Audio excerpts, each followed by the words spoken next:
Yo, what's goody, family? Welcome to the Devil's Advocate with Ace Anderson and Akron Watson, where we're making the best case for the guiltiest pleasure. Get the fuck out of here. That's what she said. Motherfuckers. Wow. She wanted to be abstinent. Damn. We all ready to go. I think that's a Man, sign, ask nigga. anybody. There are no benefits to abstinence. What's going on, family? Oh, snap. Are we still playing? Are we double playing? What is going on? All right. Wait, why am I echoing so much? Am I echoing?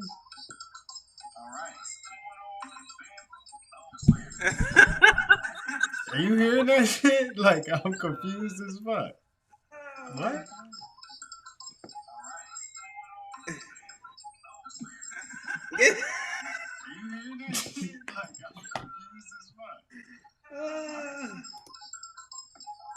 I don't know where this echoing is coming from, so It's going now. Are you still there? Ace, can you hear me? Obviously, we're having a few technical difficulties if anybody's watching. But hello, my name is Akron. Ace, is this better somehow? No? What's going on, y'all? Yeah, technical difficulties. Is it me? Let me try this. Wait, what the fuck is going on? What's going on, y'all? Yeah, technical difficulties. Is it me?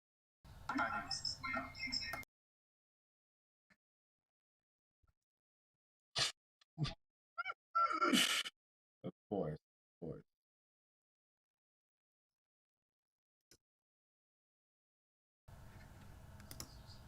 All right. Can you hear me? Yes, you can hear me? Yes. Yes, I can hear you, yes. All right. Can you hear me? Oh. This is some bullshit.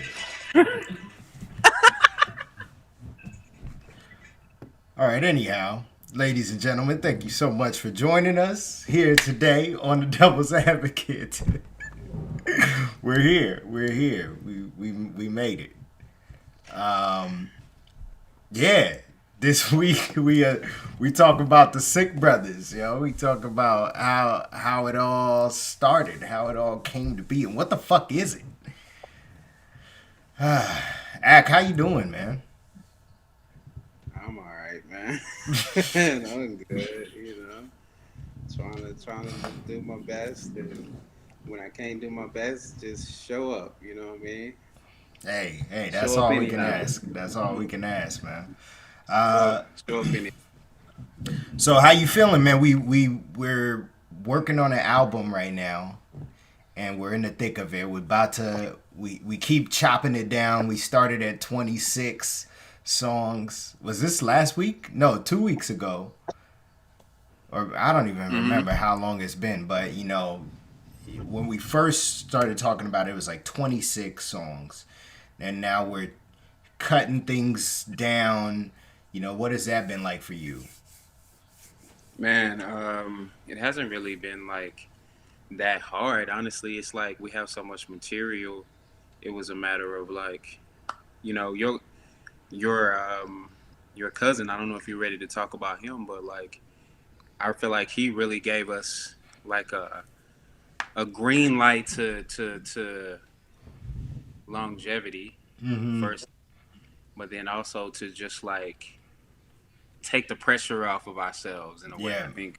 I think when we had so much music, when we realized it, up until now, we had just been up until like a week ago, like you said, we had just been thinking, let's release them all, let's release as many as we can, and now it's like, I think that we can release this many and still get the same story, because another part is that we're telling a story. You know, we're not just like putting songs together to make them hot. And I've heard albums like that and love that, but I love telling the story with this album. And then people will hear singles and like them, and then go to the album and be like, huh, what is this? And then hopefully they'll listen to it from start to finish. And I hope that the story shines through. And I said all that to say that I like the fact that we're trimming something that was fat, and is now we're leaning something out to make it more poignant. Yeah. I forgot who was telling me. Somebody was telling me about how August Wilson used to write his plays, and he wouldn't just write them out. He would actually turn on a recorder and put on boxing gloves and punch out the thoughts, like everything out into this punching bag, and he would just work out the dialogue through it until he got to where it was just in its rawest form, like making the arguments as hard as hell, as hard as you could possibly make them. And then what he did was he would take all of the content, which would be like, a 4 or 5 hour play, which is way too long. He'd take all of that, and now, like, that's a masterpiece, right? Like, that's the full story.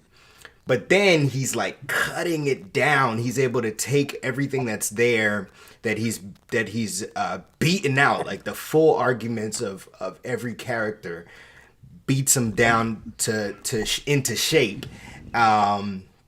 and is able to kind of formulate a beautiful story from that. And I think that that's kind of what we've done. Like, we've put out all of everything we wanted to do. 26 songs is massive, and that's not even all the songs we wanted to include. That was just what we felt like wouldn't be overkill. But then even at that 26 songs, it's like, that's way too much material for one project. Let's take that down and we can make that, and that can be 3 projects, that can be 4 projects, depending on what stories we're trying to tell. And I think that we're able to synthesize the best story because we've started from all of this material. Yeah, man. I mean, it's nice too that we had a story to begin with. We had something solid that we were trying to do, and that's another thing too, man, is that we're trying to do something. You know what I'm saying? We're trying to we're trying to tell a story, and just that alone, rather than just making jamming music, but finding a way to make jamming music. And that's why I compare us to Outkast, man. Like, I really do feel like, we might not be Southern playlistic yet, but there's something about creating something with intent, and with heart that allowed us to be like, okay, here's the storyline first of our show, and then the storyline of now our album, and now we've trimmed the fat off of that, and now it's like, oh, we can carry that storyline in part 3 and 4 and make so many different statements. And I'll say too that, as I look at our music right now, I haven't said half of what I want to say. I'm still saying stuff from 2017, getting stuff off my chest from 2017 that I just, I made with you, and we put it in a crate, you know what I mean? And I got so many crated songs. I'm so grateful that these are coming out. We have so many crated songs, but I'm glad that we're able to still accomplish that thing that we wanted to do, which is talk about, 2 good guys, and there's the devil's on their shoulders, which is, I think, something that we all sort of suffer from, except for your wife, of course. Who's absolutely angelic. Literally angelic. Oh man.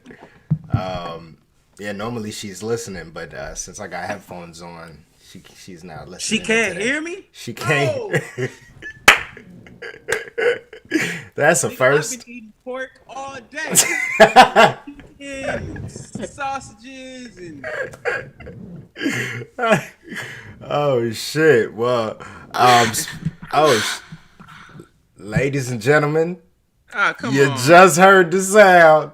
Ah, So you know what time it is. It's time for the flavor of the week, baby. Yo, it's the flavor of the week. It's the flavor of the week. Man, that girl is bad. Flavor of the week, baby. Yes. Flavor of the week. It's got to be my favorite segment personally, just because it's our time to, show how much we love the ladies, and it is Women's History Month, and I think it's today National Women's History Day, Women's Appreciation Day. What's the day called? oh my god. It's International Women's Day, man. International Women's Day. There we go. Yep.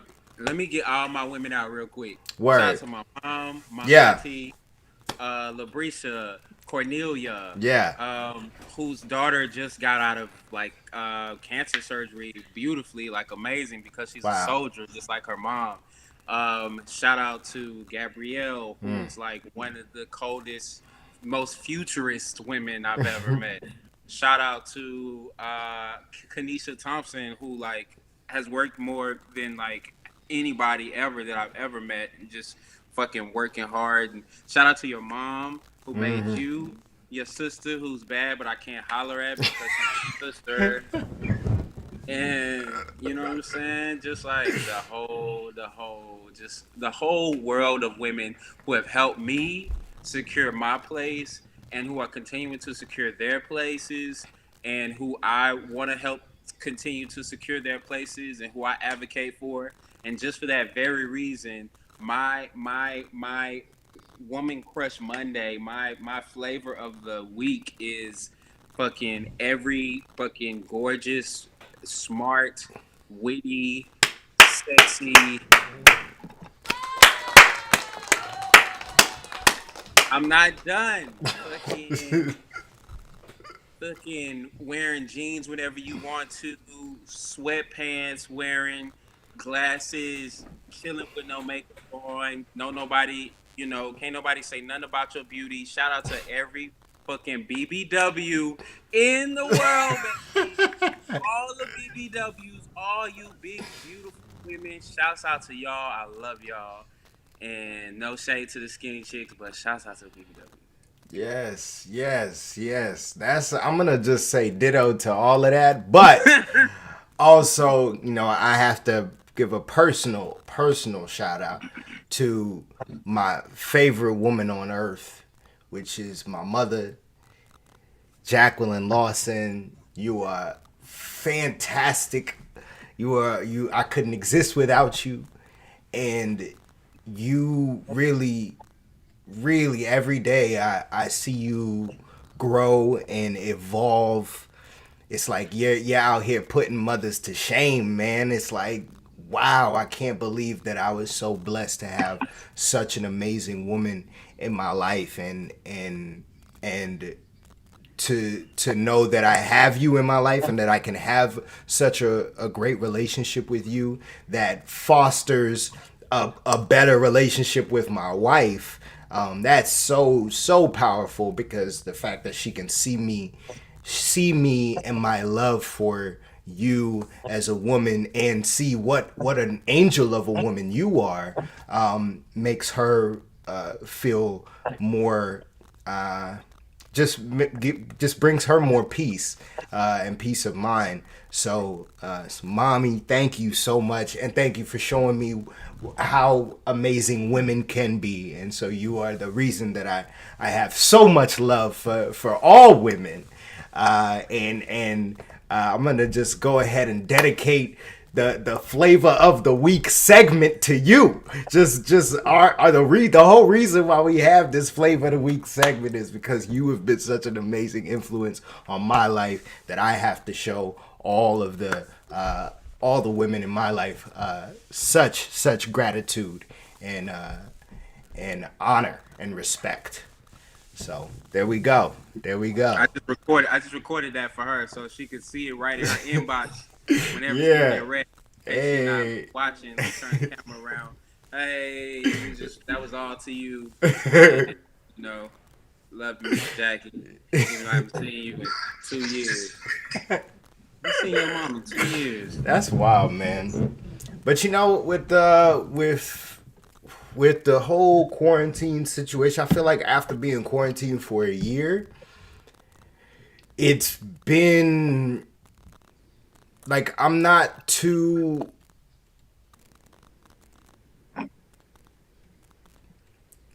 I don't feel like I need to see people because I see people all the time. Like I kind of feel like, in a sense, like I do see people. It's weird. It's like I do see my friends. I do see my mom all the time. I do see you.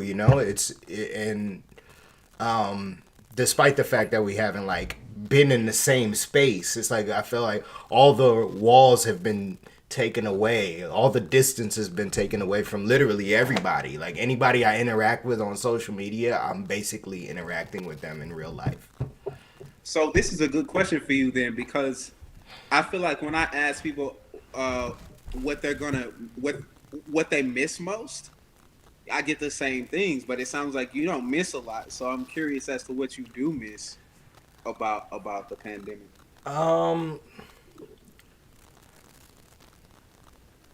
I miss that everybody didn't always seem so lost all the time. Like, I feel like people are just always so. They want to blame everything on the pandemic. And I mean, okay, that was cool for like a couple of months, when the pandemic wasn't shifting. But like, last week or 2 weeks ago, maybe, I must have seen like 4 or 5 people in a row talk about this marks a year ago that I've been on stage, and just so depressing, like just the most depressing posts about the fact that they haven't worked and nothing has changed over a year and they wish that all of this changed. And I'm like, shut the fuck up, yo. Fucking, let's get back to work, man. Like, it's no excuses. Life is moving fast. Life is trying to kill us every day. Life is trying to murder us every day. And we over here upset about something that happened a year ago. A year ago. A year ago, yo. And it's like, if you haven't figured it out, not to say that, you gotta start looking towards the future, man.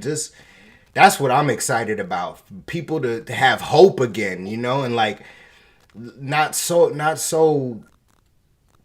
much wallowing in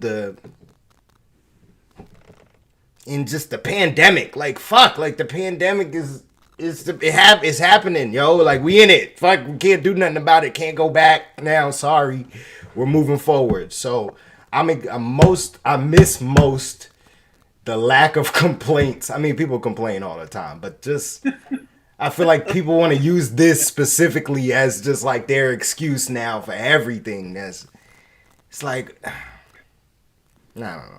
Maybe I'm insensitive. I mean, it definitely sounds insensitive, but I think that there's something.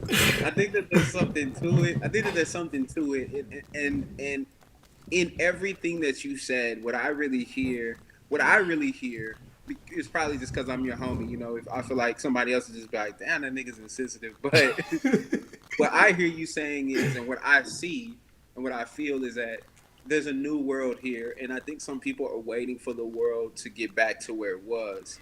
And so, in that wait, we just got a note from Kevin today, where he was like, "I'm a director waiting to be let back into a studio." Mm-hmm.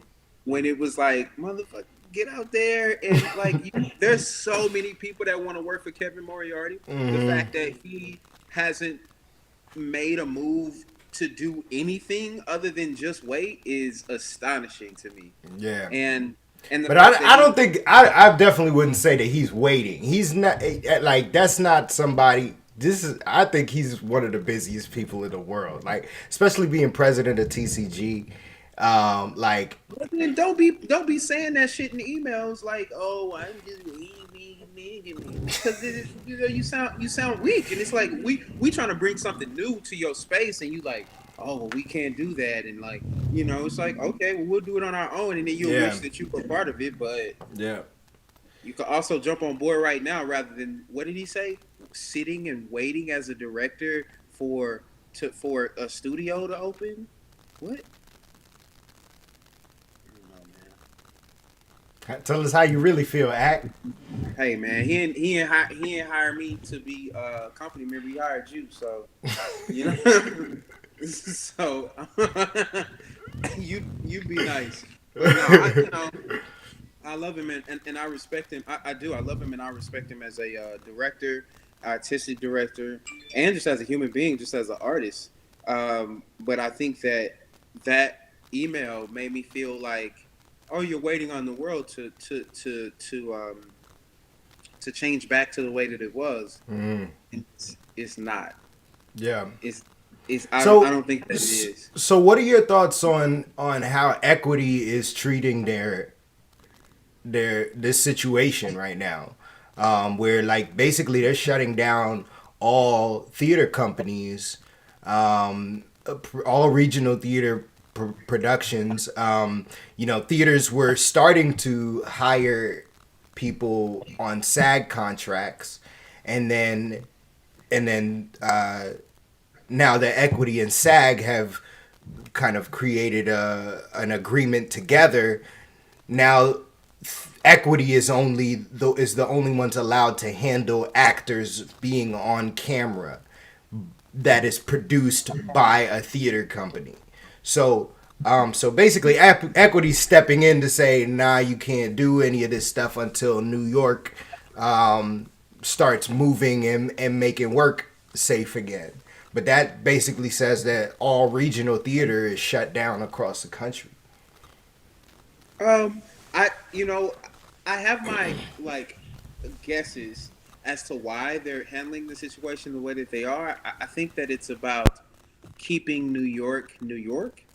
And I think that if you do open up theater in certain states, you're going to have a bit of a migration. You're going to have a great migration of really good players coming down to Texas, going to Florida. I've had auditions for places that are open now, and as an artist, I didn't want to work in Florida because I was hoping that New York was going to open back up. But I think that if you start letting certain theaters like Tony Award-winning Dallas Theater Center operate in an environment that they are solely the people doing what all the actors that want to be on stage are doing, you might have a bit of a migration. So I think that's one thing. And then I think that if you open up the floodgates of, okay, you can work, then you have to monitor in ways. You can do that with film, right? I think you can do that a little bit easier with film because they need a certain budget and need a certain kind of environment in order to operate. But with theater, people start making stuff up, man. And there's so many little small theaters in operation ready to get going. Just the same way there are movie sets. I'm sure that there are people shooting who aren't shooting within the rules and guidelines. But for a theater like Dallas Theater Center, Equity knows that they're going to follow the rules. And I think that this is a very clever way to keep New York, New York, to not keep people from migrating to other places to work, while they fix their precious thing, their bread and butter. We have to admit that like all the tourists come in and pay all this money to all these Broadway shows, that pours into Equity, which allows people like me to go to Dallas and make the money that I make because it's all supposed to be this one big thing. However, I don't agree with it. I don't agree. I think that, again, Equity is trying to wait for the world to get back to the where it was. They want to reopen Broadway theaters, the same old ass fucking buildings, you know. And Broadway actors will tell you, man, like, first of all, they ain't even got elevators and they 5 floors up. You know what I mean? So like, if you the star, even as the star, Jennifer Hudson, Cynthia Erivo were walking 4 stories up to their room because there's no elevators, the stairs are rickety. How am I making $10,000 a week and y'all can't fix the stairs? I'm scared I'm gonna fall down the stairs. But you got some really old money, man, that is controlling, that is up in the East, controlling everything that's happening down here as you and I and other people are starting to bubble up with new ideas, and Equity can't take it. They don't want to. They don't want to because it would be in complete jest to their bread and butter. Which is these old ass fucking, who knows when these places are going to be ready to reopen, because some of them were not good to be open to begin with. You know what I mean? Like, Yeah. some theaters only look good on the outside, and you walk backstage and it's like it's full of fucking asbestos. At the same time, I'm really, really grateful for the time that I spent on Broadway. I just think that in a lot of ways, New York itself is problematic. Yeah. New York itself is like, how do you clean a building that's been refurbished 19 times? You know what I mean? Like, how do you don't even know where the rats come from Right. at this point? You know, Right. you don't even know what's underneath the 9 layers of shellac that you put over this building in order to make it code worthy, so that you could bring 500 people in here to watch a Broadway show that you're going to charge them $200 a ticket to. It's just crazy. Yeah. In a lot of ways, I think it all needs to change, man. So I love Actors Equity too, because they have paid us all a good living wage. But now, in the middle of a revolution, an evolution, I think they need to let go a little bit. And let some of the artists decide how things could be run. And I'm curious too if the people who are making this decision are actually people who want to work, or are these people who just work for equity? I would think it's the people that just work for equity, right? Right? So it's probably people sitting up in an office who aren't as hungry as I am to get back on stage. They may be hungry to see something on stage, but they might not be as hungry as I am to create something brand spanking new that you can create. You can now create the rules. If all the rules were broken and we had to shut down, then now you can create the rules. And you telling me you want to wait and let things get back to the way that they were? It doesn't make sense. So what do you say to directors who want to work with equity actors? I say keep pushing the envelope. I say keep, like we're doing. I say keep pushing the envelope of what you want to do, and keep talking to equity. Keep communicating with them, and so I just think they need a. There are actors who just they just go and they're in shows, right? And they're in the cast. And then there are actors who are in the show also creating their own work, right? And then there are actors who are like, I'm only gonna be in what I create. And I feel like right now that is the lane that you have to be in order to survive until Broadway opens. And for those people, you should be able to service those people to the people who are like, I am going to do what I create, even if it's something that Susan Laurie Parks wrote. I'm going to figure out how I can create it in this atmosphere safely. And for those people, I say keep pushing the envelope, keep going to them and saying, I want to work with this actor like this. I got his permission, I got the community's permission to do it. I know exactly how I want to do it. I mean, don't just, say anything. Go in there and advocate it out and keep pushing that envelope, because it literally does not make sense to me that theaters aren't having shows outside right now. Yeah.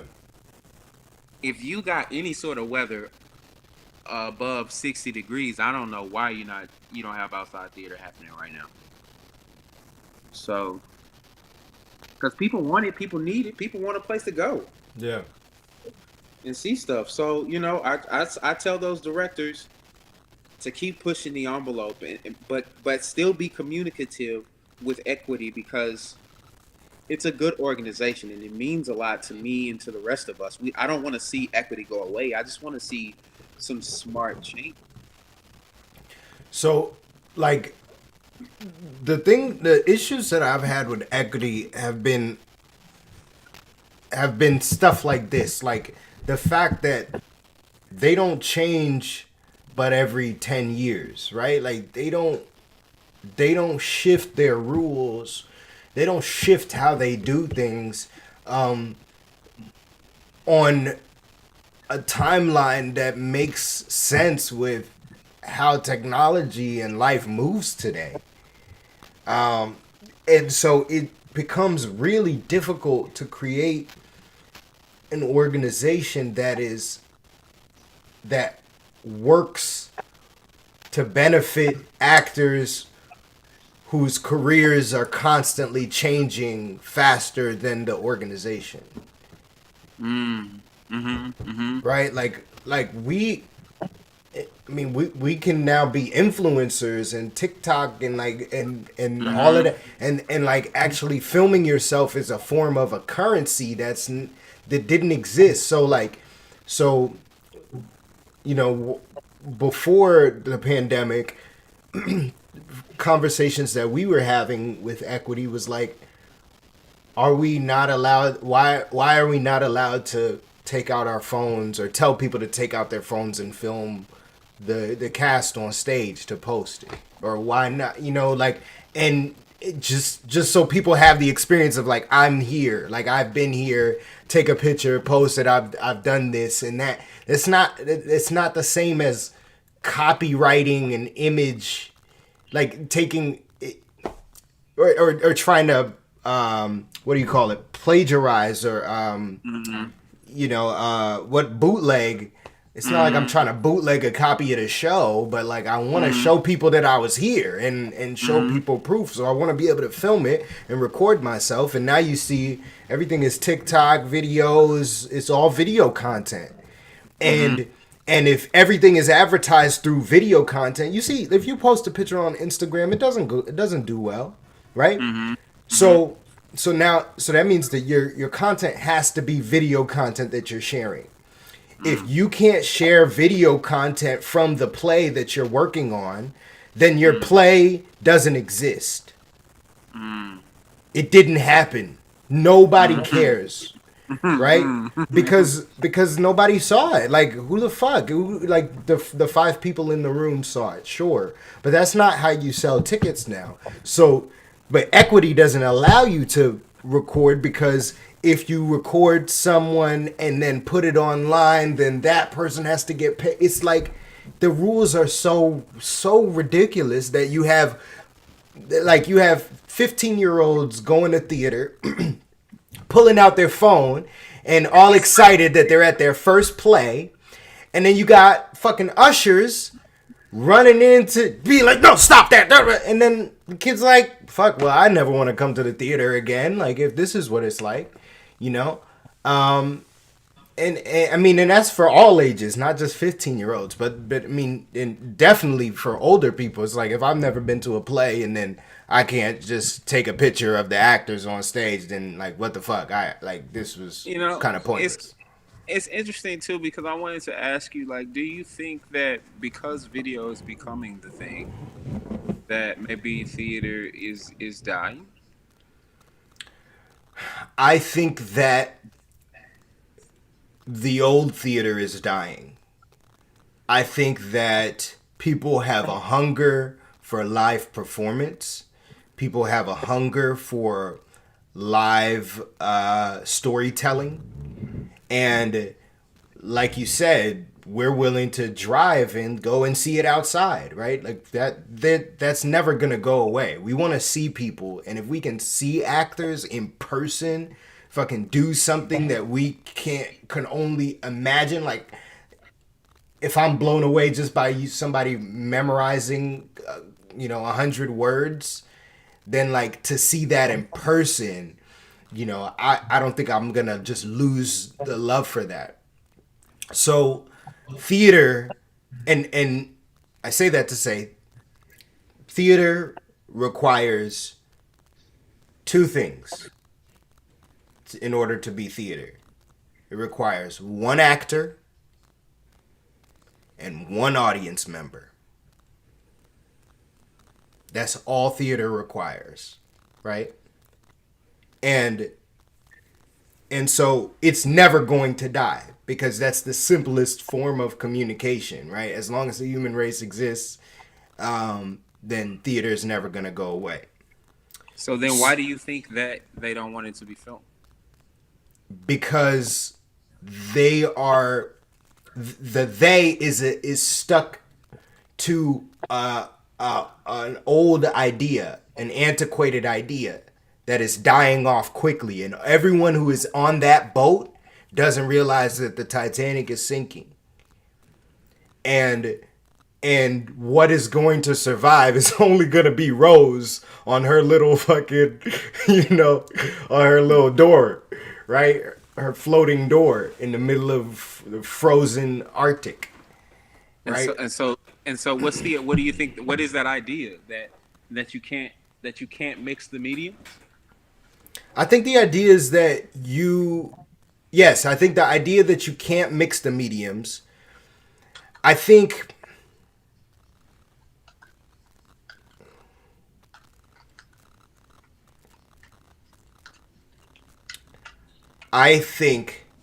that the arts are missing an avatar. I think that the arts are missing the joint collaborative effort that it takes to create a masterpiece. I don't think that that's fostered enough. I think when people go into the arts, they get so focused on finding their focus. You have your actors and because everybody has to find their little craft, right? Their little space. Where do you fit as an artist? You're not just an actor, you're not a dancer. You kind of have to find your thing, right? And so all of us finding our thing, I feel like we've said like theater is theater and ballet is ballet and musical theater is this and visual art is this, and like we have these kind of things that are in a box, and we know like, oh, this is what actors are like, and this is what dancers are like, and this is what singers are like, and this is what musicians are like. But what's happening with social media is that it's saying fuck all of that. Like it's just saying you're an artist, you're a creator, you're a content creator, you make stuff, and it's turning everyone into that. Right? Everyone is an artist, and we all are able to create on various different mediums. Like I can take, like shit, I didn't think I was a photographer. I didn't think I was a film, until Instagram popped up, and now I'm taking photos all the time, and now I can call myself a photographer. And then now Instagram is asking for videos, and now I bought a better camera, so I'm filming videos all the time. Now I'm a videographer. It's like whatever the fucking world throws at me, that's what I am, because I'm telling my own stories. I'm creating. I could create on whatever the fuck the medium is, right? And so what dies is the thought that I have to just be one thing. I have to just do one thing. I have to do this a certain way, right? And theater is that way. Theater, people's stuffy old theater thinks that, no, theater must be this way. And it's like, fuck you to that. No, that's not the way theater has to be. Who says that? Who says that that's what theater has to be, right? And well, I think I'm curious. I just want to ask, like, do you think that they're trying to hide something then? I don't think that. I think that they're just so. It's like nostalgia, man. Like it's the same idea. It's held by the same people that want to go back to pre-pandemic. Like they think that the world is gonna ever go back to pre-pandemic. It's not going back. Like things aren't gonna be the way that they were 10 years ago. Things aren't gonna be the way they were 20 years ago. They're never going back. It's only going forward. Time tells us that every day. It's only moving forward. We cannot go back. And I think the longer we try to hold on and say like, oh, we can't show actors and we can't show actors on stage and we can't show back behind the scenes and we have to do such and such, like all of these fucking rules, it makes the whole situation worse. And it stifles creativity. There's I guess a skill. There's a power when there's rules, like in certain when there's certain parameters, right? Like if you have to do theater in this certain way, right? Like you have to iambic pentameter this is how we're doing it, right? It adds a level of like, wow, there's skill to that. There's dynamic in that. But if you're saying that's the only way we can ever create, I think that's wrong. That's absolutely wrong. I think if we're using it as a tool to build something beautiful from, we're saying this is going to be a rule. We're working within this. We're working on a 4/4 measure. And this whole play is going to have a 4/4 measure. And everybody's going to rhyme. Right? And it's all going to be improv. Like, those are fucking cool rules. I want to be a part of that. I want to see that improvised Shakespearean play. Right? But if it's just the rules for the rules' sake, like we have to have the rules, like fuck that, man. I think that that's so stupid. And the fact that equity sticks to these rules for years with no change, like, no, we're not even going to revisit that because we already made that rule and we don't change our rules for 5 years. Like, I think that that's fallacious. I think that it's going to just turn it's only going to do terrible things for people. It just stifles creativity, and I'm all about being able to be free in my creation. Because that's the only way you can create the best idea. You know, you can't find the best idea if you have all of these unnecessary restrictions. I'm just so curious as to what they think they're gonna do with that footage. Like, what do you think I'm gonna do with the Broadway footage? That's what I be trying to figure out, bro. I'm like, why is it so fucking precious? Like, one time I was so I was in The Color Purple. You know, you remember, you saw the show, right? Yeah. And you came and saw it, and you, but you know, it was a really quiet show, and so we'd have these really quiet moments, you know, in this musical, this big old Broadway musical, and we had these really quiet moments. And, you know, if somebody had their phone out, bruh, you know, you were going to hear it in The Color Purple. Mm-hmm. But one time, this guy has his phone out on the front row, and he is filming the show, right? He's filming the end of the show.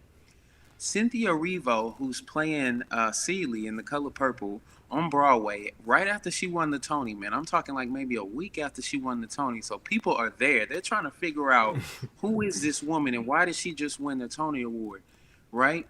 Full packed house. In her Celie voice, she's like, well, mister, you know, if that's what you want. And then she just stops and she turns to this guy with the camera and she says, are you going to stop filming or is somebody going to have to come get you? You know, in her regular fucking British voice out of nowhere, dude. In a fucking Broadway fucking show. Yeah. $250 fucking dollars, man, to fucking come see. Probably more than that, man. Fucking $1,000. I obviously was not in the right place to say anything, but looking back, what in the fuck? Like, what? It was the quietest moment at the end of the show that you could possibly choose to say something, and then she went right back into her script, bro. Wow. And they applauded her when she got backstage, bro. Oh, Like they my. were like, you did what you had to do, girl, because people shouldn't be filming you while you doing your show.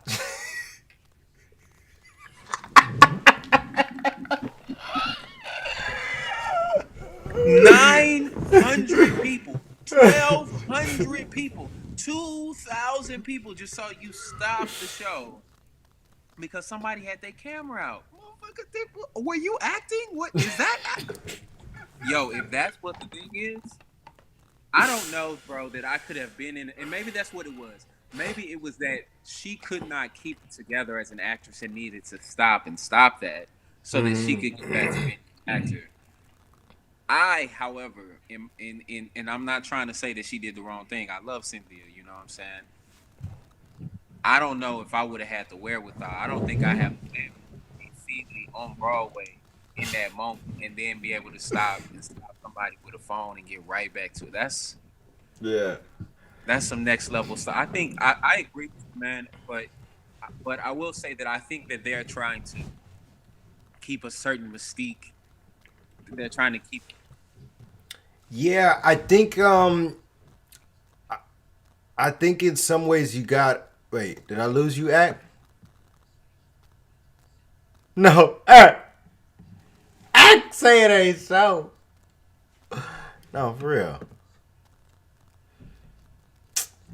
Well, what I was gonna say, hopefully Akron comes back soon, but what I was gonna say is that for Cynthia, I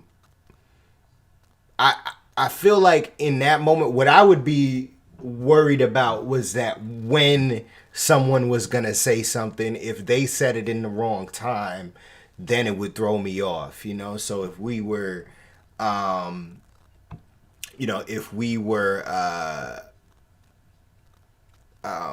let's say I'm watching this guy, he's texting or he's been on his phone this entire time filming, and I'm now been watching it the whole time, been watching.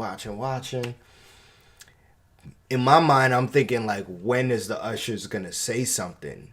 And then when the ushers say something, is it gonna be a big debacle and I gotta do this whole play? Oh shit, we lost Ack, but he might be coming back. I think Ack is gonna come back.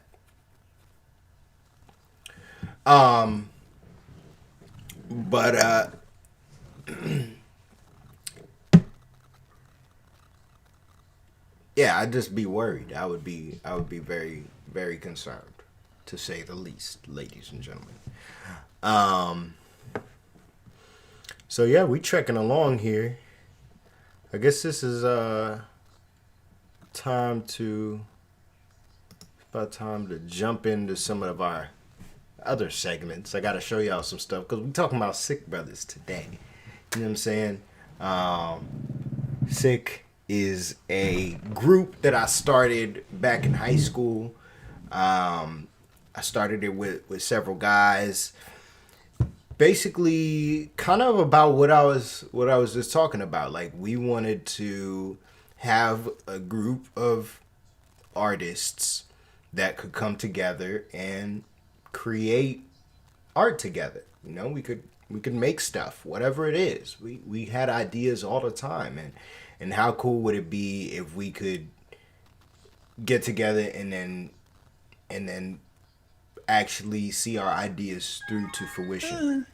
Hey, we got Act back. Yeah. What's going on, homie? My bad, man. But no, I was saying, I was talking in terms of Cynthia Erivo's situation. I feel like I feel you. It's a lot to kind of jump out and say something in that moment. But I feel like what I would be worried about is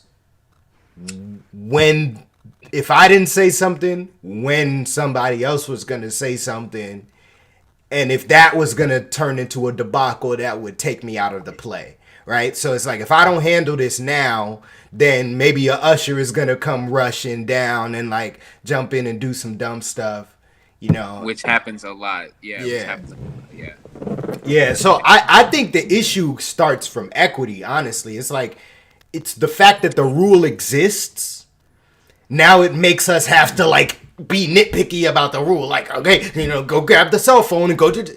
It's just, come on, man. Like, I understand if somebody's going to come in and film the whole thing. But, like, first off, we don't need to be stopping people in the middle of a show. What we should do is at intermission we stop them, or after the show we stop them and we get their information, and then that way, if we find that any of this shit has been, if bootlegging is the issue, we find that any of this shit is bootleg, then we have your IP address, we have your fucking information, we know where the shit came from, you know, in some sense. We have ways of tracking that shit down if that's the fear, right? Of me reselling your image. But like, if I'm just fucking posting this shit to my story, yo, like I'm trying to get you dollars. I'm trying to let people know about the shit that you doing. You know? Well, that's the thing too, though, is that you reveal. That's what I was trying to say before I got so rudely interrupted. Oh yeah. You reveal these secrets that you know, the thing about stage is that there's not a lot of secrets to reveal. You know, there's not a lot that you can really do live. I mean, there is, you know, per se, you know, in terms of like what you may imagine that you can do live versus like what they may be doing in like the Blue Man Group show or some shit, or fucking, I don't know, Lion King, which is visually spectacular.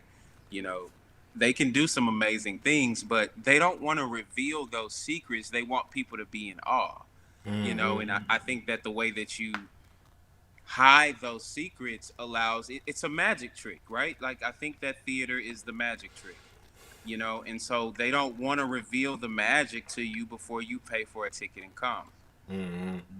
Yeah, maybe there's like a moment that we build in to allow people to, maybe that's a curtain call, Now like you we, now you know, you fucking talk. yeah, because if it doesn't just feel like you're not allowed to use your phone, you know, like you're not allowed to, like, we are so attached to our phones, you know, that's a lot to be like, okay, I'm not allowed to use this in here, but I want to tell the world about how I'm feeling and what I'm going through and this experience that I'm having. That's what I've been trained to do in every other aspect of my life. And now in this aspect, you're saying I can't. And so it's like, okay, theater, do you want to disappear? Are you okay with that? And so I think that theater is not going to die. Theater is, the old ways of theater is going to die. And because, I mean, you just can't exist in that realm at a certain point. Say, okay, we can't tell anybody about this. We can't talk about it. We can't promote it. Like, we don't really even know how to get people to fucking see it unless we're in New York on Broadway. And like, that's not the only place where good theater happens. It's like, that is not the only place. Yes, great. If you want to make a lot of money, you want to create a monopoly of theater in New York. Well, that's not gonna be sustainable, man. Because the artists, I feel like the artists all over the country are gonna rise up and say, fuck this, man. We're not waiting for equity anymore. We're not waiting for equity to wait on New York.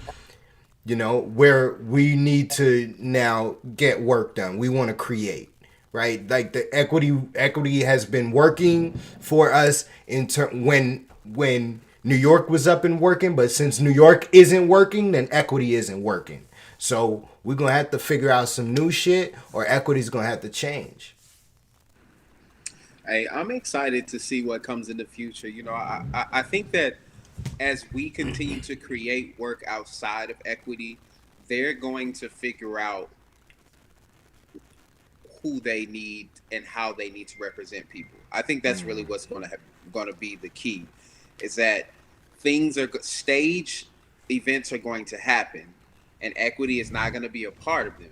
and they're gonna figure out how to become a part of them, because at the end of the day, they represent stage actors, and if stage actors can't make money through equity, we still gonna make money. Like, yeah.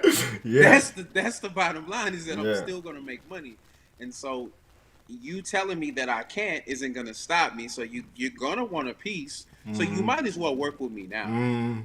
That's what I try to tell people all the time. Anytime I audition for anything, I be kind of pleading with people like, you should just work with me now. Yeah. Oh, because if later on I'm gonna be bitter about the fact that you said no. That's why I feel that way about Kevin. I'm like, I'm bitter. You know, I'm like, if you tell me no one time, I because I use them no's. You know, I be waiting for my yes. Yeah. So I use those no's. I remember them motherfuckers like, yeah, you told me no.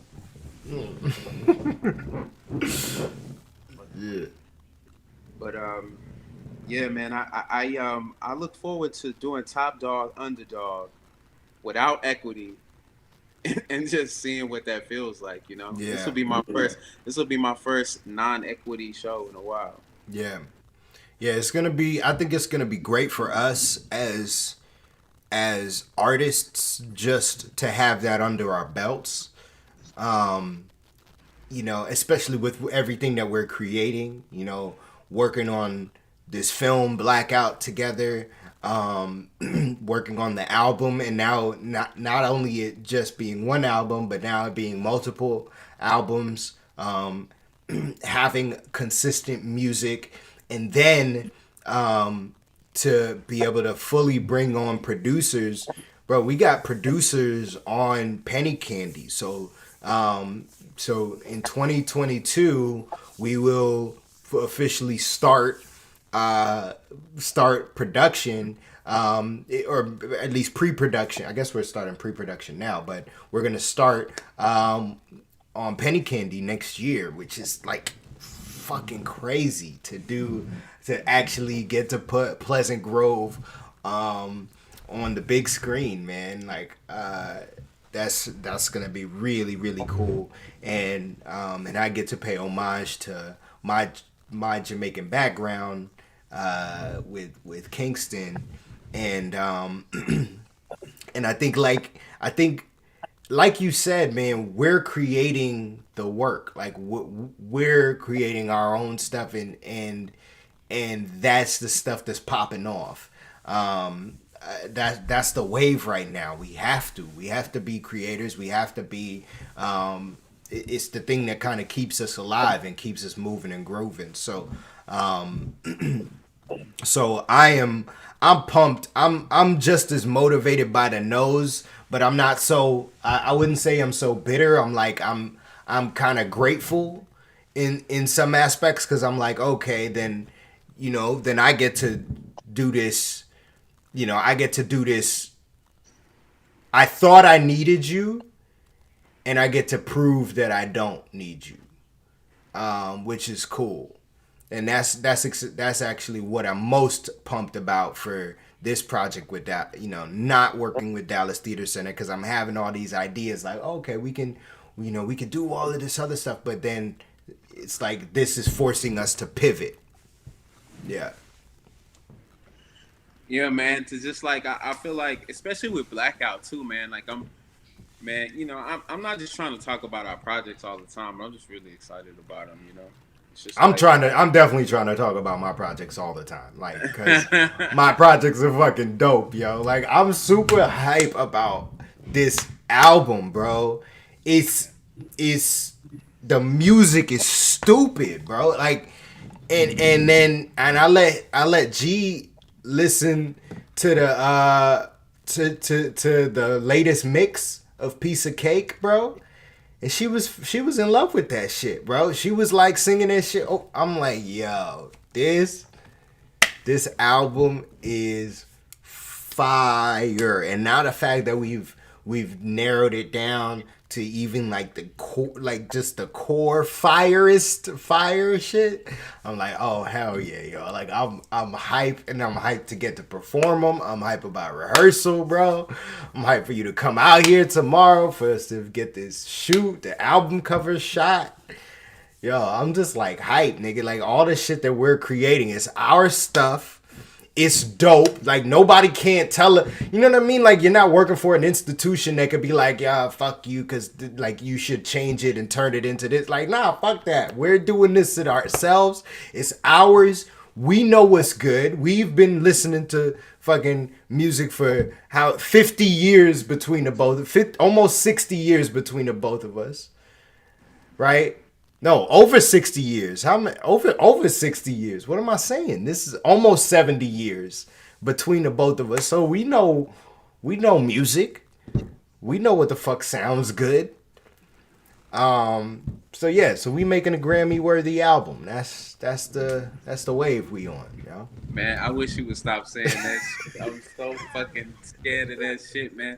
Honestly, like, bro, I'm really trying to compare us, my nigga, to some of the greats because I want to make sure I keep that shit in mind because, like, I really want to be on that wave, like, of, like, making sure that I stay connected to what brought me to this point. You know what I mean? Like, when I go back and listen to some of the music that made me as cold as I am, because I'm fucking cold, bro. Like, this album is nothing. Like, I want people to know that, too. Like, I keep trying to stress that. Like, this album is nothing. Like, we still got 2 more albums to drop this year of material that we already got before I really start speaking my motherfucking mind. You know what I'm saying? Yeah.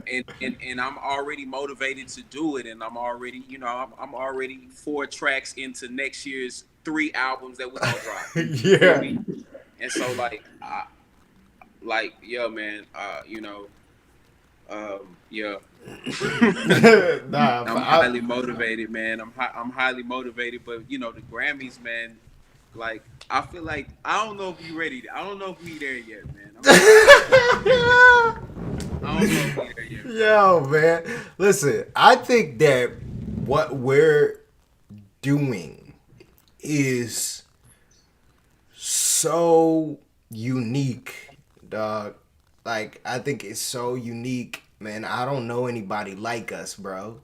I don't know. I can't name not one person like us. And we can say people who the influences could be, but like who you and I are as individuals, I don't know. And then us as a team, I'm like, definitely not. Never heard of this before. But yo, I was like going back and looking at our old shit, bro. Like, there's a video of us. There's a video of you and I. So like, I got my camera. I'm like, all right, yo, what's going on, S.I.H.K family? This is 2011. I'm like, yo, what's going on, S.I.H.K family? We realized, you know, after a whole week of making a bunch of sick beats, we're gonna go and get a keyboard. And then I go down and you sitting in the car. He's like, all right, nigga, I thought it's 9 a.m. in the morning and I thought we was gonna go record, but I gotta get a keyboard. You're like, we gotta get this keyboard, son. And I never film us getting the keyboard. And I don't even know if I did get a keyboard, son. Like, it's just like we was talking this shit up. I'm like, why did I film this, yo?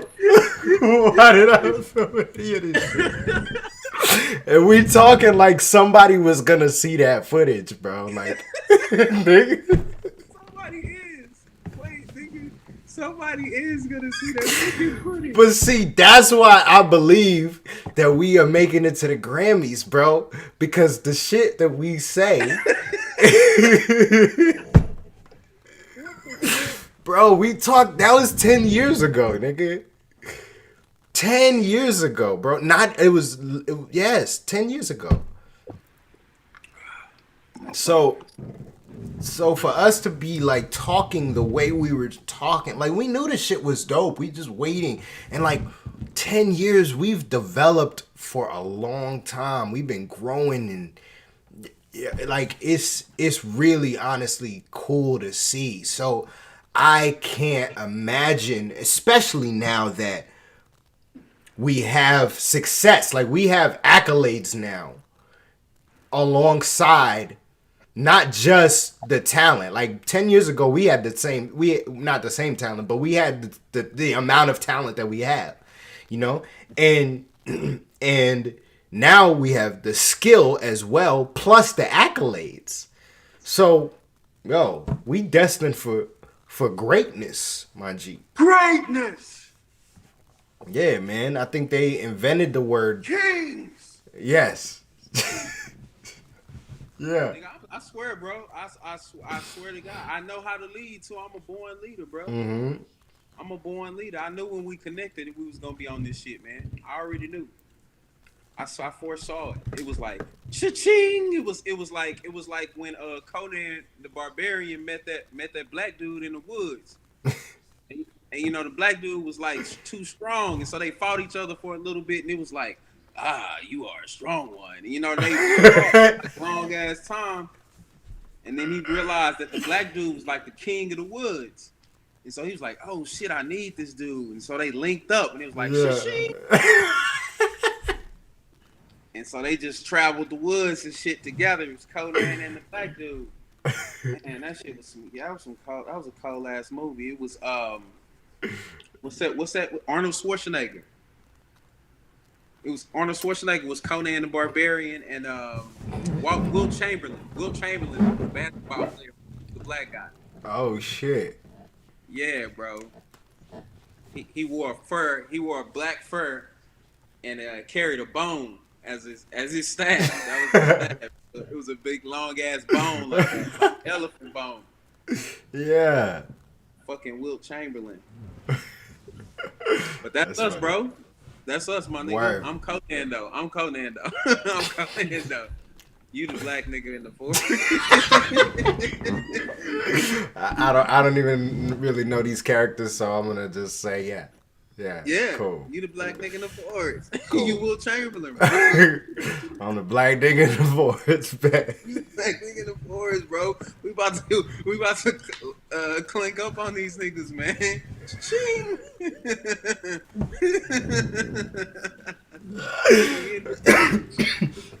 Oh shit, yo. So it is time, ladies and gentlemen, for us to show a few videos. So this is our showcase section.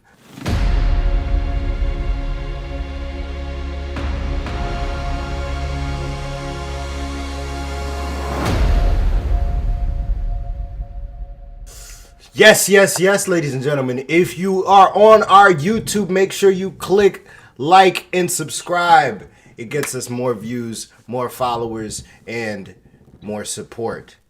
Also, remember, our album release party is March 16th.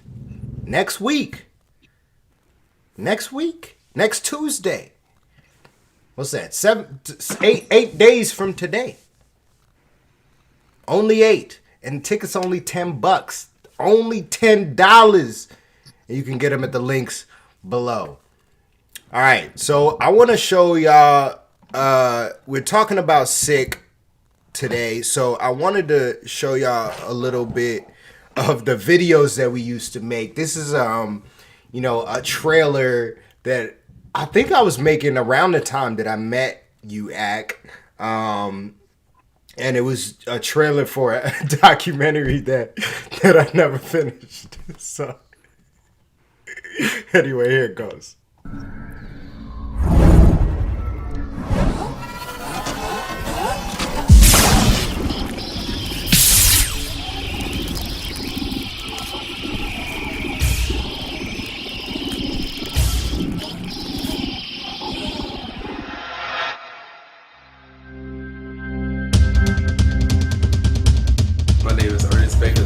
My name is Adam Anderson. My name is Vin. And Tony. Yante, Mike, Ryan Mitchell. And we are the S.I.H.K Brothers. S.I.H.K Brothers!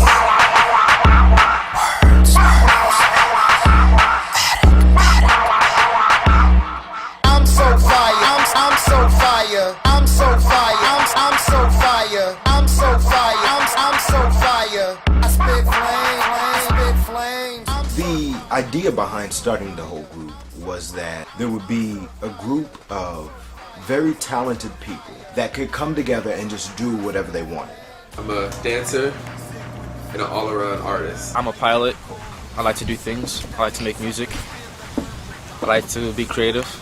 I do everything. As in, like, since I was 3, I've done, everything your mom's done, your pop's done, your sister, your cousin, from contemporary, like ballet, tap, modern, jazz. SiHK is just a way of life. Yoga, African. I wanted to be in the group. I wanted to be in SiHK Brothers. Any Latin dancing.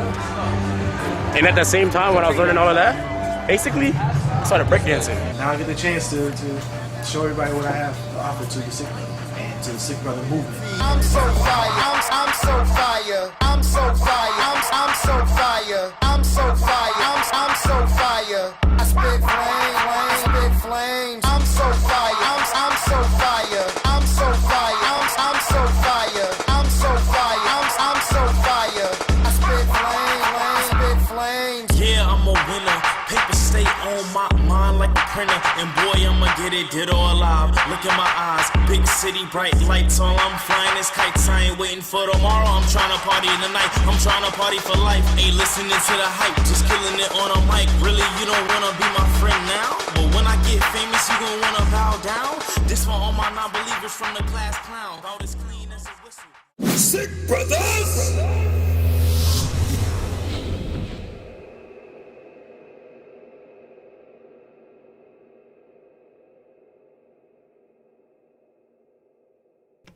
Yeah.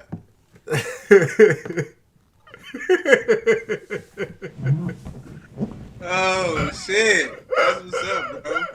Oh man. Yeah. It was the beat for me. It was the beat. Yeah. Shit, man. Yo, so History though, bro. That's history though. That's history. word, man. Yo, so like, what were your thoughts when you saw that, when you saw what I was working on? You had just met me like around that time. This was the summer we're doing a regional play together, and I tell you I do music. You come over and like I'm making all of these videos and whatnot. What did you think, man? Like what? I just thought you was like really like layered. You know what I mean? Like you seem like you liked a lot of different things. You know, and like to me,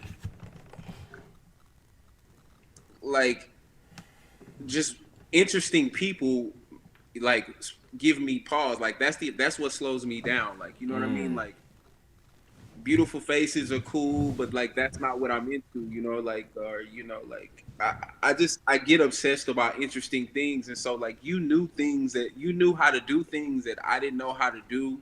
Like you knew how to make websites look good, you knew how to make beats, and then like you were cutting together these videos yourself and shit, and I was like, oh shit, you know, like this shit is interesting. And so then me being able to provide my little rap, and then you being like comfortable with letting me hang out with you was like, oh shit, I get to watch this nigga do this shit. You know what I'm saying? And then I would ask you questions and watch you do shit. You know what I mean? And like I remember our first photo session, I was like, this shit is crazy. Like he actually knows what he's doing. Like my first headshots, you shot my first headshot. Yeah. You know? Oh wow, that's crazy. I didn't know that. Yeah. It was my second set, but they were my first color. Like my first set was black and white ones, like my original like black and white shots or whatever. And then you shot my first color headshots. I remember we was like in North Dallas or some shit. Yeah, we were back. That was outside where we lived. It was actually outside where we lived. Yeah. Crazy, man. Yeah, that's wild, man. Like it's crazy to me to think back on, because I feel like we became friends so fast, because I don't really remember you becoming my friend, bro. Like I really don't remember when like how I don't remember the moments of us meeting. Like I remember meeting you the first day. You walked in late, and I remember you were just like this, you know, like you were just this thug dude. That's what I was like. This is a gangster nigga. Like, and then like when I realized that you weren't just that, you know. You said you sang, and I'm like, who? I'm inclined to believe you, you know, obviously. So I'm just like, sure. But I don't remember anything after that, bro. It was the music. It was because you had got in my car. We went to go do something after rehearsal, and you had got in my car and let me hear some music. And I was like, oh shit, this shit is fire. It was like some beats or some shit. And I feel like we was like freestyling or some shit. And it only happened like one time, but that was enough for me to be like, oh man, this dude makes some dope music. I'm gonna go fuck with him on some music shit.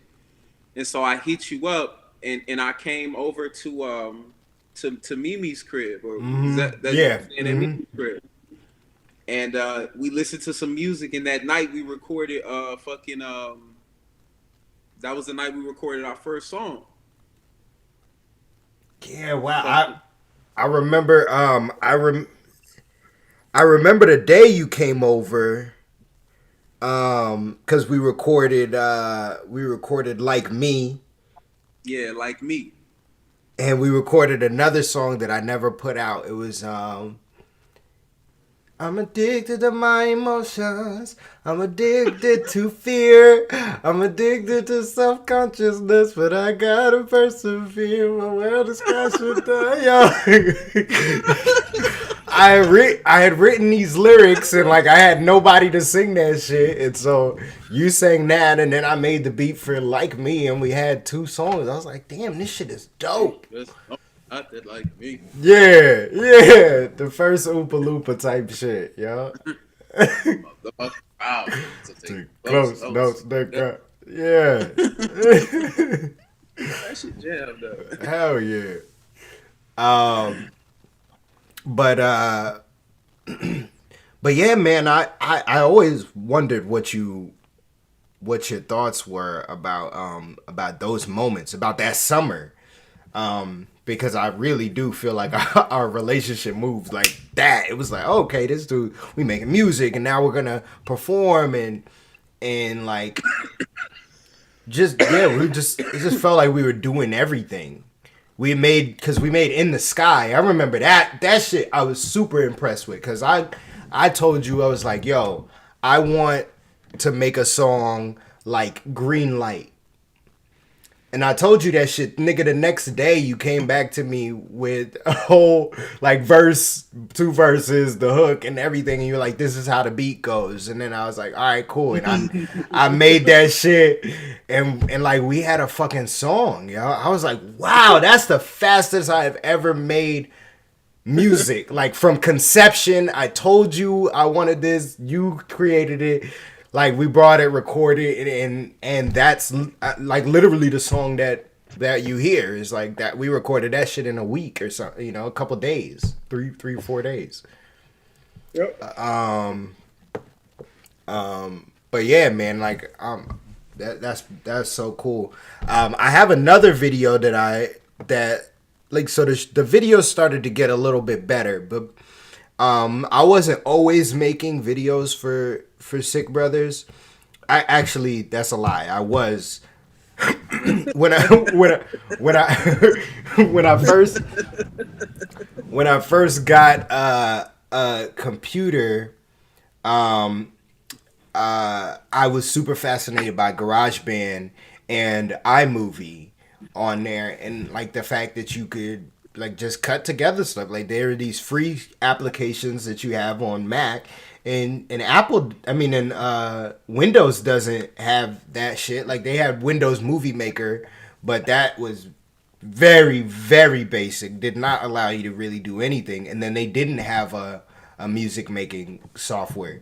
But the combination of GarageBand and iMovie, I could make my own movies. Like I could cut together a little score and then cut together any clips that I had from my camcorder. And so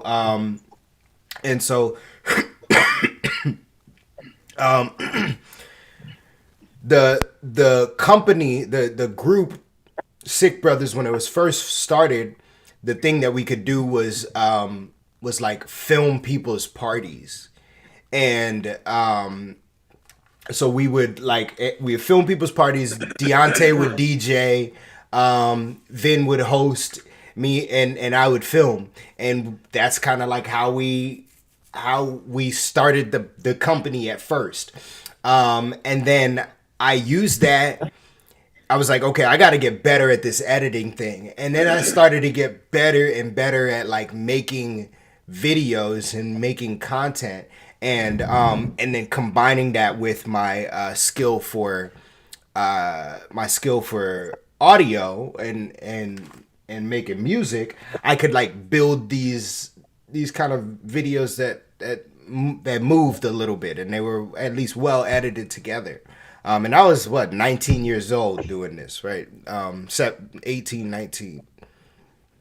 And so that you saw that last video, and then I was like, I really want to make something a little bit more inspirational and something that just is a little bit more moving. So I created this one. S.I.H.K Brothers!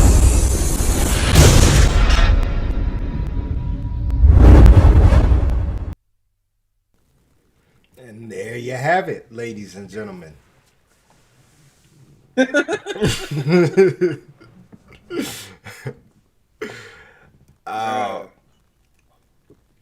Yeah, man, that one was a little bit more motivational, you know. I was trying to get it to see, you know, get people really inspired to join the group, sign up, be a member. Drink the Kool-Aid. Drink the Kool-Aid. Come in here. Come in here and be a part of this. It's fun. Come on. Come on. Hey, Akron, I have music. Hey, listen to this freestyle. Listen to this freestyle. S.I.H.K Brothers.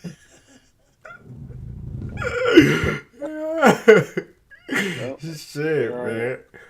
But it's honestly crazy to see it now, and what is the evolution of S.I.H.K Brothers been like for you, man? Like, I'm just so curious about your. So when we were all living together, right? It was me, you, it was Jeff and Jonah and Jonah, and we were all creating together, and like, I know that they might not have been like S.I.H.K Brothers, you know what I mean? But like, to me, like, to be working with you and them, that's what it meant to me, right? Mm-hmm. You know, and so like the way that we would create, and then the way that you and I would create events, and you would bring other people in, and we would throw parties, and like, you know, we had concerts, we got dancers to come and perform with us, you know, we started to create an image and a reputation around, you know, your friends, and you know, we were throwing events at that space in South Dallas, at the Fair Park. Margot, that's the Margot Jones Theater, right? Or the Margot Jones Theater in Fair Park. You know, those are fucking S.I.H.K Brother events and shit. You know, and then Jeff started doing shows there. You know, and so we were like, it felt like we would have conversations about ways that we could help the world, and we had such grand ideas, and then the small ideas that we had would pan out. You know, I remember us going and talking to people about getting a space for Jeff in West Dallas somewhere to do something. Yeah. And see, to me, that was all a part of being a S.I.H.K Brother. It was like, you know, it was all about just like having these homies that I could sit up with and be like, hey, let's do this, and then we would do it. You know what I mean?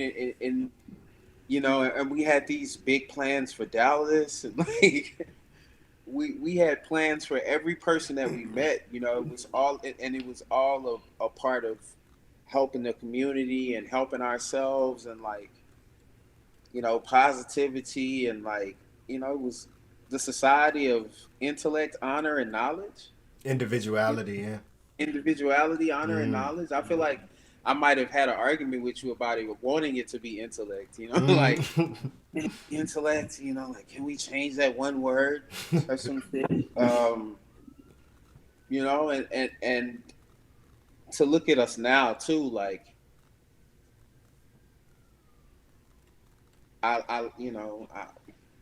I'm excited for, you know, to work with some of the people that I feel like I'm about to be introduced to some people, you know what I'm saying? And like get to work with some dope ass artists. Yeah. And I've been wanting to get introduced to them in this way too, you know, like drop some music, let them hear my shit, and oh, can we fuck around? Like, let's go. Yeah. You know, and I mean, you see, I'm already. Let's work. Let's work. Yeah, since we about to get up, like, let's work, baby. Yeah. Like, let's go. I don't want a piece of the pie. I want you to take your piece and give me the pie. Yeah. Yeah. You know, man. That's what I want. I feel that, man. It's interesting that you say, like, you know, we were guys, you know, getting ideas done, because, you know, for me, this comes from a scarcity versus abundance mentality. I always looked at my life and everything that I was doing as if I didn't get this done, this is super morbid, but I was like, if I didn't get this done, then one of my friends could kill themselves. And it's not the reason why I thought that way was because it was like, okay, I just sold this guy on the fact that we're brothers, tied by this elusive idea that I birthed, that I conceived. And now I'm telling them that because that idea, that hypothetical idea exists, that now we're going to do this other thing because we are brothers and you owe it to me as brothers to be a part of this thing so that you and I can achieve this idea that I've sold to you. And if I don't do that, if I go back on my word, the fact that I've like basically lied to you in some, not, I didn't lie to you, but like, you know, this is what my scarcity mentality was saying. Like, I just told you this thing. If I go and not do it, then you can't trust me. And I could be the last person that you were willing to trust. And if you can't trust the last person that you were willing to trust, like, then why trust anyone, right? Like, this is the last person I'm willing to trust. I'm going to put my faith in Ace. Like, I always talk shit with my niggas and be like, we're going to start this idea, and then they say it's going to happen, and then they don't do some shit. So, like, life is meaningless. Fuck it. Might as well just end it all here. You know, like, that's the way I be thinking, yo. Like, and so I be like, it's an admirable thought, you know what I mean? Like, it's the world needs more yous, man, because you, for real, you need somebody to care about you that much to be like, if nothing else, I'm the last motherfucker that you can trust. I'm that nigga. If it comes down to your life, I'm here for you. Yeah. You know what I'm saying? Like, yeah. People do not think that way, bro. People don't think that way, man. People people are way more selfish than you would give them credit for, because I promise I wasn't thinking about you ever taking your life on some Sick Brothers shit. Like, never, nigga. Nor was I ever thinking about taking my life on some Sick Brothers shit. Ever. Nigga, ever. Yo, and I be thinking that's honestly what you're saying. That's the thought that makes me laugh. That's the thought that I have to myself. It makes me laugh because I'm like, nobody cares that much, you know? Like, I care, nigga, but like, damn. But I think about that too, like, you know, because and it's problematic the way that mentality, because it has caused me to feel like I haven't done enough. You know, not that anybody has killed themselves, luckily, right? Like, nobody's killed themselves because of something that I did or didn't do, right? Like, that's just didn't happen, nor would it happen. But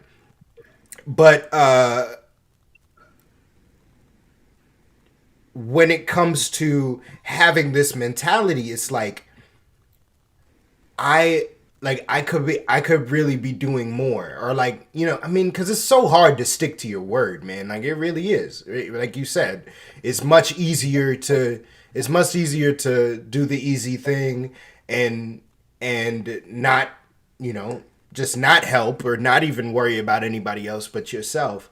And then you can even go a step further and just like flat out lie.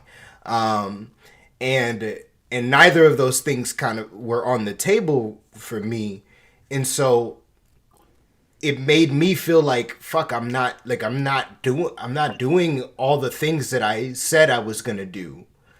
And I would put this sort of false timeline on myself. Like, I needed to do it by a certain time, or else like this person wasn't going to trust me anymore. And like, you know, S.I.H.K Brothers is all a sham and nobody really cares and nobody really wants to do this anyway. And I don't even really care and whatever. Like, it just is an avalanche of thoughts. And yeah, so it's not to say that it's a good mentality to have, but it's good to hear you. Right. It's good to hear you say, like, you know, we were guys getting stuff done, because a lot of times, man, back then I did not feel like I was getting anything done. Like, I felt like I was having these little mini ideas, but they were just mini, like, compared to the. Well, you have to remember that we were doing things separately as well, and so like, for me, it was motivating me to book shows and stuff, and like to be in my lane. It helped me stay in my lane, you know. I'm a hustler, man, and so I'll do anything, you know what I mean, to like feed myself. Like, I'm not tripping on no acting shit. If acting don't work out, nigga, I'll be out here shining shoes or something. I'm gonna get it. Yeah. You know what I mean? But I'm gonna be doing way more than shining shoes. But like, I feel like when I hung out with you and hung out with you guys, the more it made me it motivated me to like go harder in my craft. And so I would go out and like, if, you know, I was supporting myself just off acting while we were living together. And I feel like I did that for like a year. I feel like, you know, it felt, you know, that was a good chunk of my life where it was just acting in Dallas alone and paying my bills, you know. Paying my little rent. Yeah. So, you know, that was a good time for me, man. That was a good time. It was a good time to be an artist, because Dallas just opened up for us, and we had events we were having events everywhere. Yeah, that was cool, man. To just like, we could throw parties, and you know what motivated me, honestly, was what really motivated me to keep at it, keep doing it, was our little pre-performance that we put on for the Afton Live. Remember that concert? And then we put on a little pre-performance party at my house before. Bro. I don't even remember that. It was so short, and like you were singing, you're fucking singing "In the Sky" to like 4 people in the living room.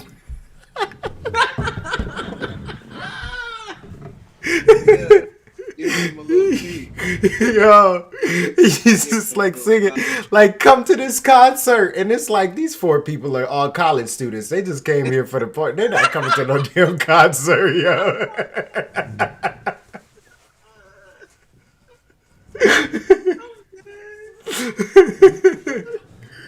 Yo, and you know, and fucking, and I'm all upset because it's like this is my first S.I.H.K Brothers party, you know, like at my house and shit, and nobody came because like I didn't drink or smoke, so people were like, "What the fuck are we gonna do at his house?" You know, like it's like we're gonna listen to some music, you know.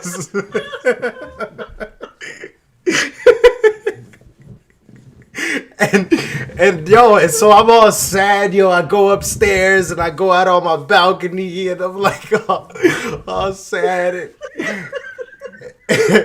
And Mimi comes up, you know, my ex-girlfriend, she comes up and she's like, don't worry, think about Puff Daddy when he was throwing parties. Nobody came at first to his parties, and then yo, she really like gave me the pep talk, the Puff Daddy pep talk, yo. Yo, okay, so you know what we got to do then? You know what we got to do? We got to start throwing parties again at SMU. We got to start doing that right now. Just because parties are coming back. You heard it right here, ladies and gentlemen. SMU right yes. now. Start doing it. Let's throw some parties. We'll do some shows for the college kids. We'll do some shows, give them some drinks and shit. They want to drink anyway. They 21. Let's go. Let's do it. Let's do it. Let's do it. Let's do it. Yeah, man. Yeah, man. Come on. Yeah, let's do it. yeah. I'm super hype about getting all the SMU plugs going. Like after you were talking about, you was giving me some dope ass ideas the other day. Like I'm super hype about linking up with them because they love me over there at SMU. Yeah, and I love SMU. Yeah, man. I think that would be a great place for you to like, you know, get some people hype about your stuff and like get them hype about their stuff. You know what I mean? Like it's producers on that campus right now. You know what I mean? It's rappers on that campus right now. It's dancers. It's videographers on that campus right now. You know, it's people that want to work with us right now, bro. Already that want to like intern with us, that want to be our PAs. You know, that want to like, you know, that want to be a part of our journey, bro. And I want them to be a part. You know what I mean? And that's a dope connection to have to like what's coming. You know what I mean? Like, you know, I want to know what this. I discovered a rapper today, bro. Fuck, I don't need his BFP Pac-Man or some shit like that. Yo, I'm a fan, bro. I just he shot his shot at what's the big girl singer that everybody likes? Meg Thee Stallion? No, the really big one.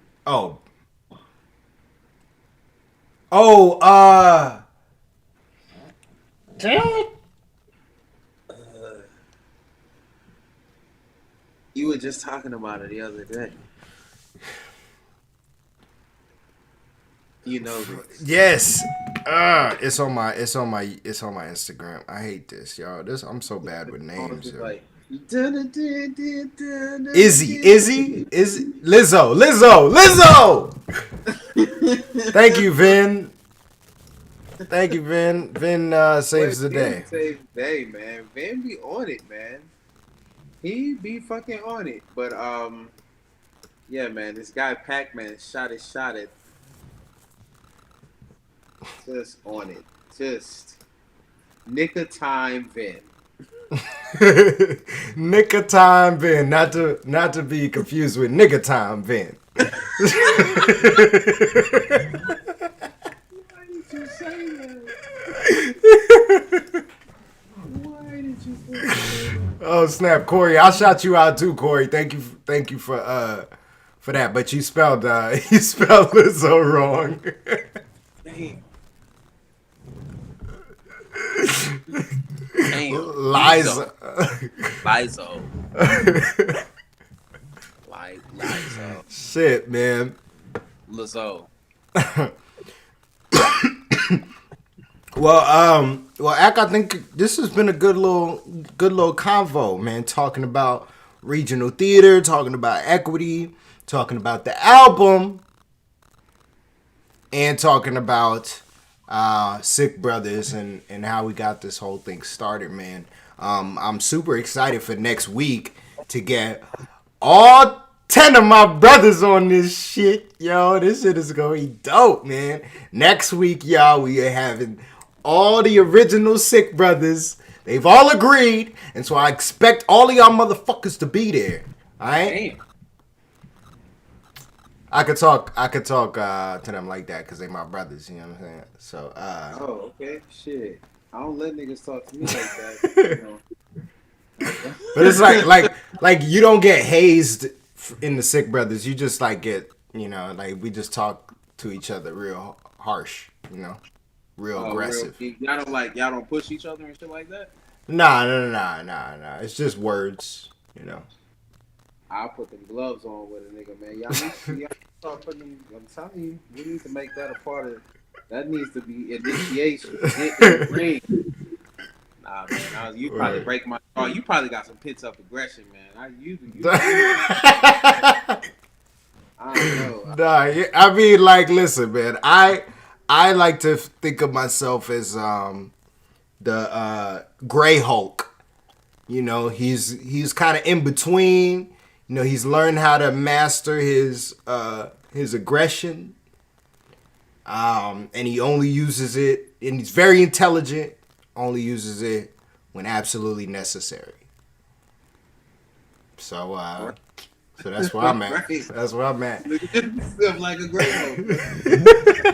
That's something a great hope, and that's a cool thing to be, my friend. Let me tell you. Oh shit! I've never thought of myself as a Hulk before. I'm definitely thinking about it now. I think I'd be like a like a purple, like a ruby Hulk. A ruby colored Hulk. It's like it's Hulk. It's not a mood ring. Yeah, I'm like, what the fuck, nigga? Why was gray even significant? I hear you, bro. I feel like when I get into tense situations, bro, I'm a very untrusting person, so I feel like I make a mountain out of a molehill always. Like, for real, like, I was in a club one time, bro, and, like, literally because I thought it was some beef against me, I started tensing up, and so the people that could have been beefing with me saw me tense up and then started beefing with me. So you created the issue. I created the issue, bro. They turned the lights on and everything, and I was pissing them off. Like, what the fuck? Nigga came up to me and said, what's up, nigga? He said, what's up? I said, you don't remember me, nigga? He said, nah, nigga, who are you?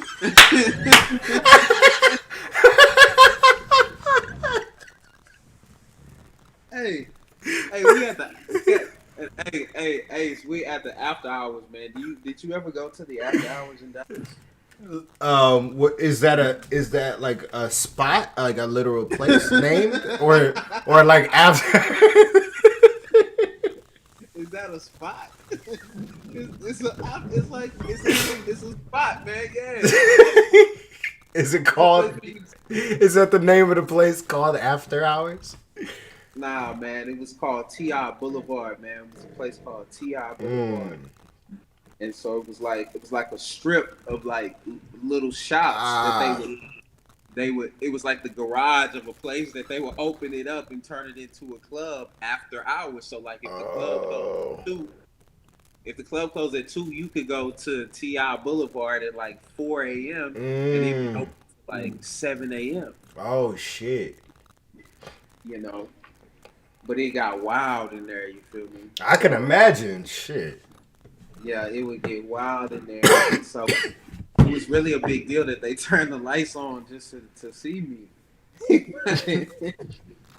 But it was my fault for creating the situation because, you know, at the time, man, I had on all these necklaces and rings and a watch and like gold teeth and like my hat was turned low. Like, who was Asking I? for trouble. Asking for trouble. I'm in that bitch like, hey man, y'all remember me? You know what I'm saying? Nah, nigga. He like, nah, nigga, who the fuck you? Yo, man. His name was Dosky G, man. Shout out to that nigga Dosky G, man. Dosky G, man. He put me in his music video, man. Yo, hell no, I don't remember you. But matter of fact, you might be good for this video I'm working on, son. You like, well then hire me then, nigga.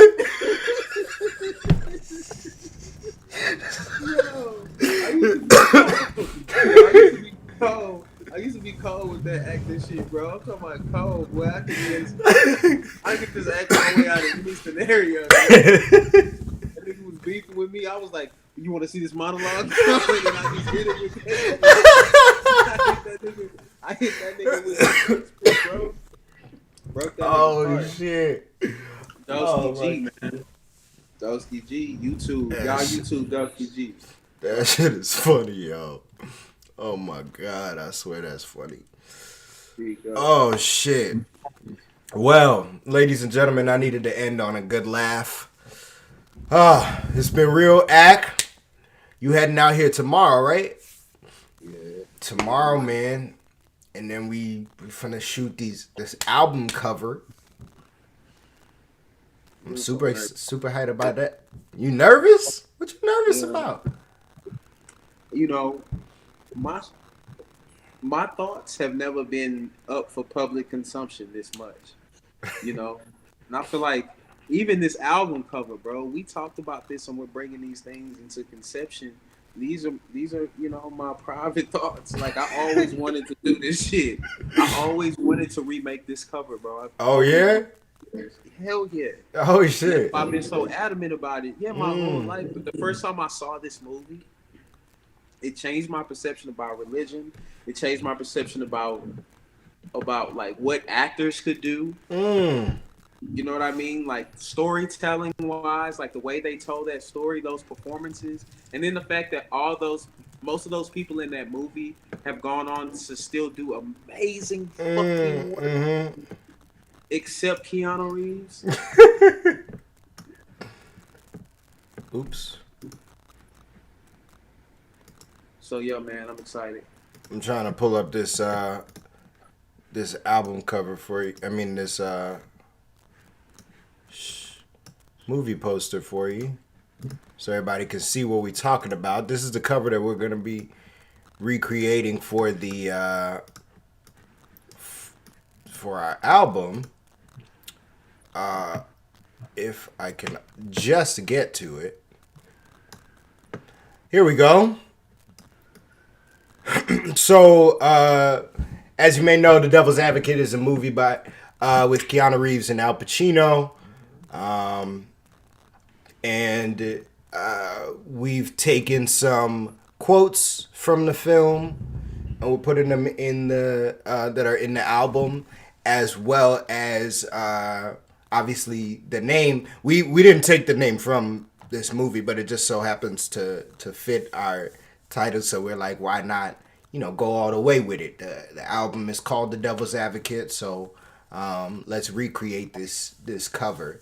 So I'm super hype about doing it. This was Ack's concept a couple of weeks ago, and we've been talking about how exactly we want to recreate it. So we're putting all of this stuff together tomorrow when Ack comes back in town.